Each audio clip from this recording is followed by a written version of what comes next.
I'm Brooke. I'm Hannah. I'm Brooke. And we did, I did film scoring and I did angles and lighting.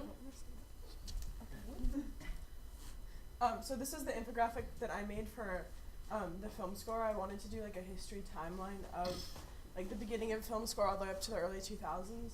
And since you can't read it like that, I cut it up.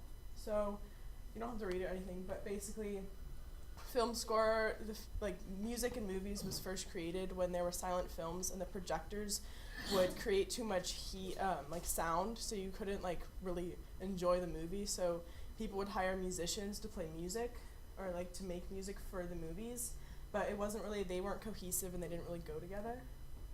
But then during like the 1930s, composers were started to become more prominent in movies, and Max Steiner, who is like a really famous composer for movies, he did Gone with the Wind and Casablanca and King Kong.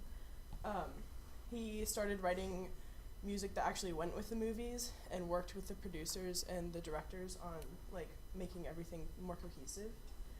And so the 1940s were even like went past that even more and really tried their best to really work harder and get the music to really enhance the feelings with movies like Casablanca and really make people feel something more than just what they were seeing on the screen. And then in the 1950s, with the rise of jazz, it became really more popular to put jazz into movies rather than regular classical music. And then Psycho in the 1960s, Alfred Hitchcock really wanted a jazz score, but the composer was like, that's not going to be as cool as working with different types of orchestra. And so it was kind of a really influential time because it wasn't the director who was directing the composer, it was the composer who was telling the director, this is what would be better for your movie. And then in the 1970s, rock became more influential instead of jazz, and synthesizers became really popular. So instead of having like just orchestra recorded or something, you could make it all on the computer. And then in the 1980s, with Purple Rain, it kind of proved that you didn't have to have just a score, you could also have a soundtrack to make a movie popular, and the soundtrack made the movie popular and the movie made the soundtrack popular. So songs like in Purple Rain and like in other 80s movies like The Breakfast Club became really popular during that time. And then Reservoir Dogs, Quentin Tarantino's brought back like rock in the 90s, and he used a lot of rock from old eras and brought it back and made it more popular.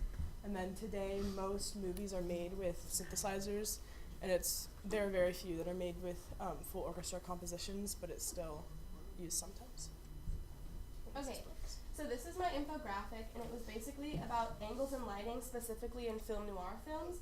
And so this first box thingy shows common techniques that they used in them is like obscuring your vision using smoke or fog or rain, and then also they usually had unbalanced frames and had deep focus on the background and the foreground at the same time, so everything was like in focus. And then in the second box, it shows that they used high contrast and low lighting, so it created long shadows, and usually they used Venetian blinds to like cast shadows, and this was used to create a sense of the unknown, unease, danger, or suspicion. And then the very last one shows that they use shots from below to make the subject seem bigger and more powerful. And then this is the website I made. It has the description of what it is, and then it's my infographic and Brooke's, and then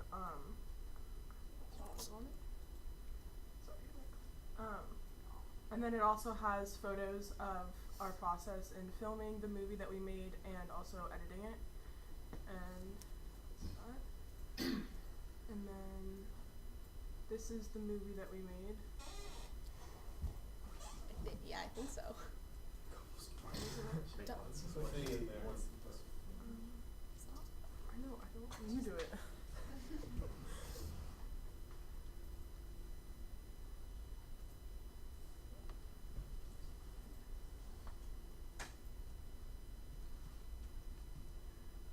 It's silent for the first like little bit.